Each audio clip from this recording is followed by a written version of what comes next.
What's up, my fellow Toku nerds and fellow Scoundrel nerds? Let's talk about episode 28 of Kamen Rider Zeztz. Now we got some more information about Jeeg in this, which is his real name. And then we kind of got the start of Baku and Nox working together. So, let's talk about it. Now, full disclosure, I've only seen the episode one time, so I might be missing a few informations here and there, and it might be shorter than usual. So, work with me on that. Apologies in advance. Now, it starts where we left off with this, I guess, Mad Max style dream, which apparently is still Nox's. It's not really, I don't think it was ever clear if it was Nox's or not. But from what I can understand, it's still Nox. And then we got the whole fight sequence between Nightmare and Zeztz and Dawn, which probably you guys are gonna have to explain to me on this one on the double impact, because Baku switched to impact where he got boosted basically. Did it just make the impact strikes more powerful?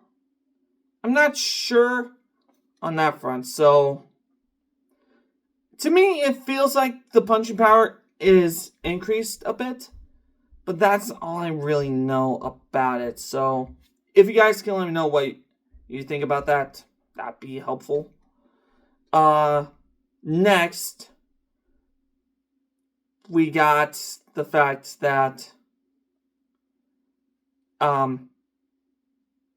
more info about Jeeg, which apparently, he was code number 1, so now we got all the agents from 0 to 7.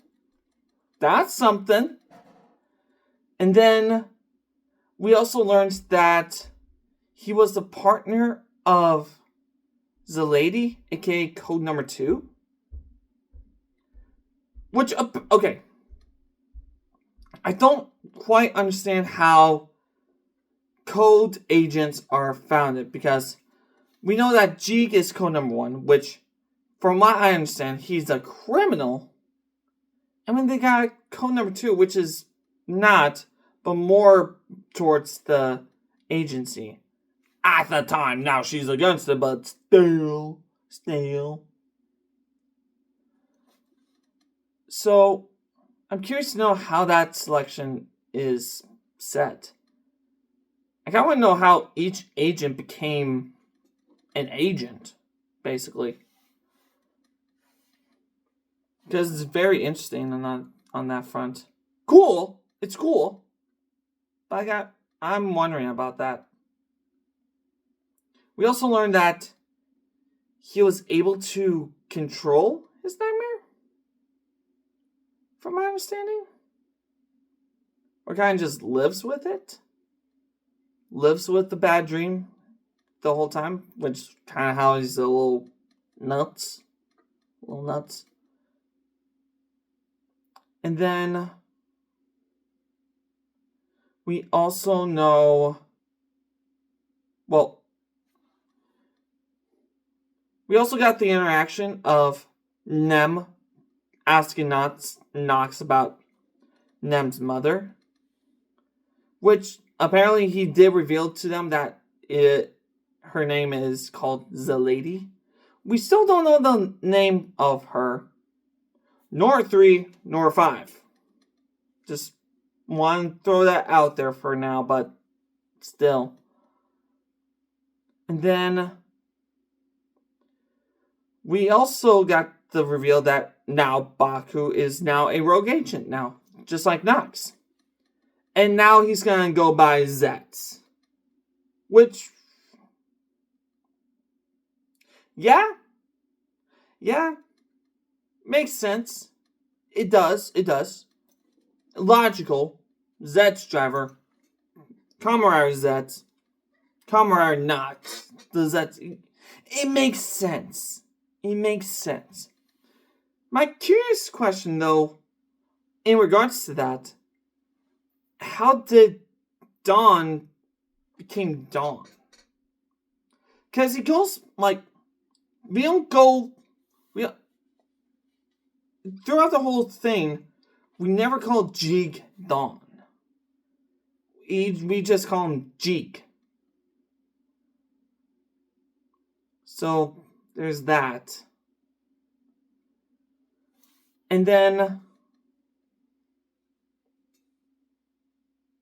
from what I know, we got the whole fight sequence between Nightmare and Zeztz using the Catastrum. The henshin sequence for Catastrum and Dawn.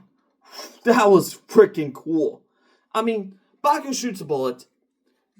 Jeek pulls up to his sword just enough to where it spins the capsum. That's so freaking cool. Cinema. There's someone else that also does this too. Shout out to them. He's fun. He's fun to watch.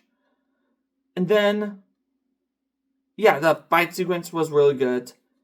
The finisher, we got to see the triple Zetzer. And we also saw that Zeztz used all the boosted capsules. Impact, Wonder, and Gravity to use the moon to help him with the finisher. That is just cinema right there. The finisher, so good. So freaking good. And so good. And then it leaves off with Dawn capturing Nox. Which, it's not clear to me if he has the Nox driver yet or not. We know that the lady asked Nox to protect Nem. So there's that. But, okay. Here's the dynamic that I'm getting at. We know that Nox is working with the lady, but not working with the lady. Yeah, sort of. And then we got Team Zeztz, which is Rogue, trying to team up with Nox, trying to get him to come on to Team Zetz's side. We got Dawn, and then we got Code. There's a lot of things going on. I'm curious to know where it all leads up in the end. So, there's that. And, quick little thing. Before this episode came out, me and Iskot were talking about if anyone that's watching this remembers episode 4, there was a mysterious person that was watching Baku in the church at the very beginning.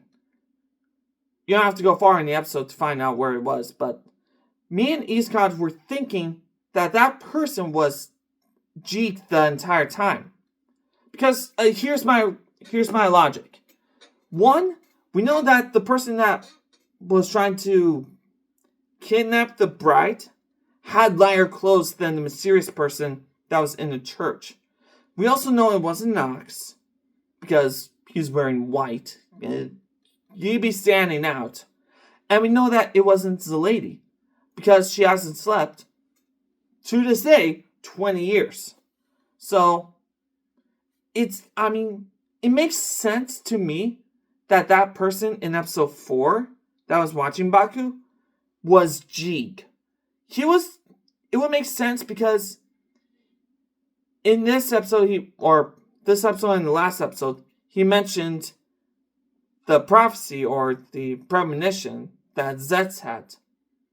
But we know that we haven't seen Jeek in the premonition at all. But what if we did in episode 4 while he was just watching Baku the entire time? You guys let me know what you think about that theory. And then we got some stuff coming up in the next episode, which, okay, Thomas Jujubee covered this in his most recent video, where there was like a Minami spin-off special that isn't connected to Zeztz, but kind of is connected to Zeztz. I'm curious to know if that is going to connect to the next episode coming up. So, you guys let me know what you think down below. Check out Escott's comment when you guys get a chance, or when he gets a chance. And then, until next time, take care.